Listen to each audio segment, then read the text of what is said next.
We're going to talk to Lexi Hambro. She's a mother.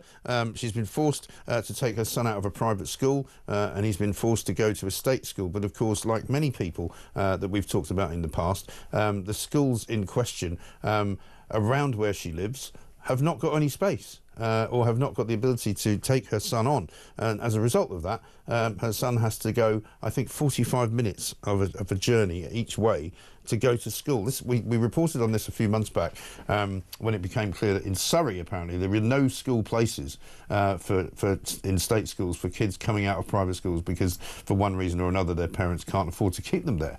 So let's find out from Lexi how this actually happened and what it's like to deal with. Lexi, very good morning to you. Good morning, Mike. How are you? Yeah, good. Thanks very much for joining us. Tell us what happened. Tell us when your son had to move out of the private school and how hard it's been for you to find a place for him to go now. Sure, yeah. He's currently at Madewell Hall School, still there. The school is closing because of the VAT, and also Uppingham School have decided to close it. Yeah. So we are now 160 parents in a situation where we need to find our children's school places. Right. Now, quite remote, so there's not that many schools around. The state sector have given a couple of places to children who needed to leave school immediately within 2 weeks, which has caused absolute chaos for those poor little children.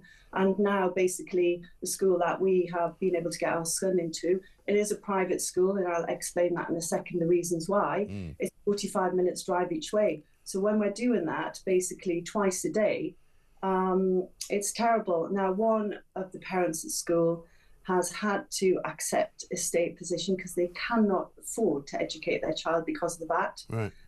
Which is 50 minutes away, and their local government have to pay for the taxi, which, I think about 18,000. So it begs to, you have to ask the question, how is this allowed to happen? Yeah.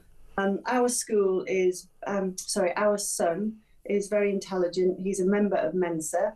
When going to look at schools, not all schools will educate him because he's that far ahead. Yeah. So he rejected from one school for being too bright and not fitting in their class. Right. So we are in a... Only in Britain can you get rejected for being too bright, right?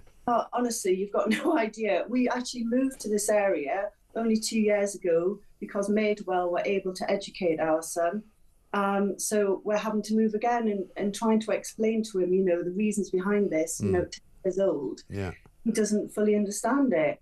Now, what we've got a situation is that the school could be continued to be run. Yeah. However, Uppingham School have rejected the proposal on ridiculous reasons.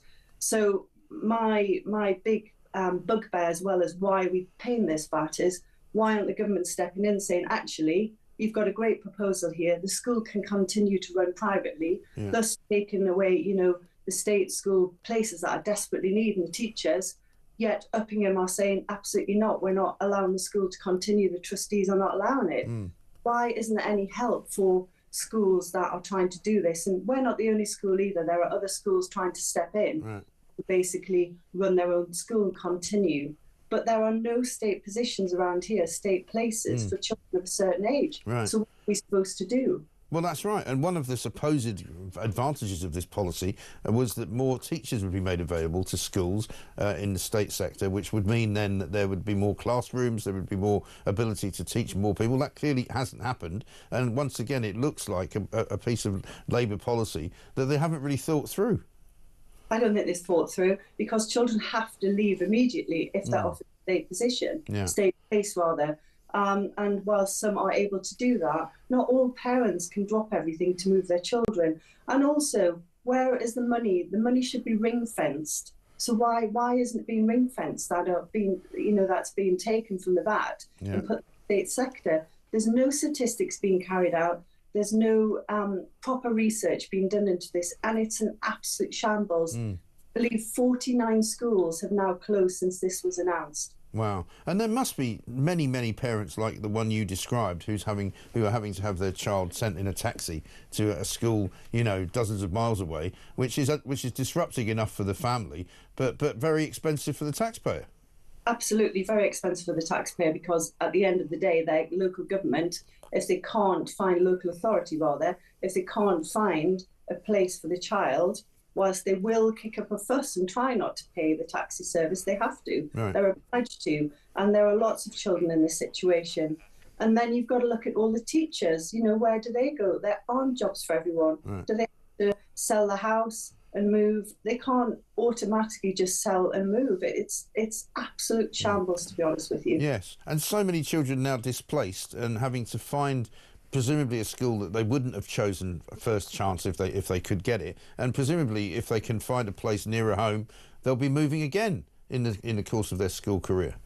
Yes, absolutely. And what we haven't talked about is all the children with special educational needs. Right. You can't just slot those children into any school. Right. Some plans, some don't.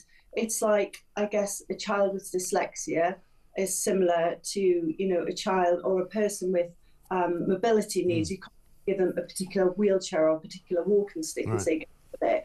You know, so why are they being discriminated? It's really bad. And there are not enough places, there are not enough teachers, and teachers can't be just moved around from school to school because they have lives too. Of course, and I presume some children with special educational needs won't be able to be transported long distances either. No, I'm sure some of them couldn't be. I don't know, our school doesn't have that type of child, but we do have enough children that are dyslexic, dyspraxic, and still parents now have not got a school place for their child in September. We were told about this the first day back in January. Trustees for the Uppingham charity, Madewell charity, made the decision last October, but they failed to tell the parents until January. So everyone is competing for places, and there's not enough places. So I'm not sure what everyone will do, and we're getting to the stage where it's Easter holidays, so everyone will be away, and there aren't enough places. So what are we supposed to do? And no one from local authorities have been in touch. You know what? No one from the government has reached out and said, what can we do to help? It's our issue. This has happened. So what can we do? Absolutely nothing. It's shocking, absolutely shocking. Lexi, really appreciate you joining us. Thank you very much. Let's keep in touch. Let us know how it all pans out. Lexi Hambro there, speaking for an awful lot of parents, I think, who have been forced out of the school that they want their child to go into. It's absolutely shocking.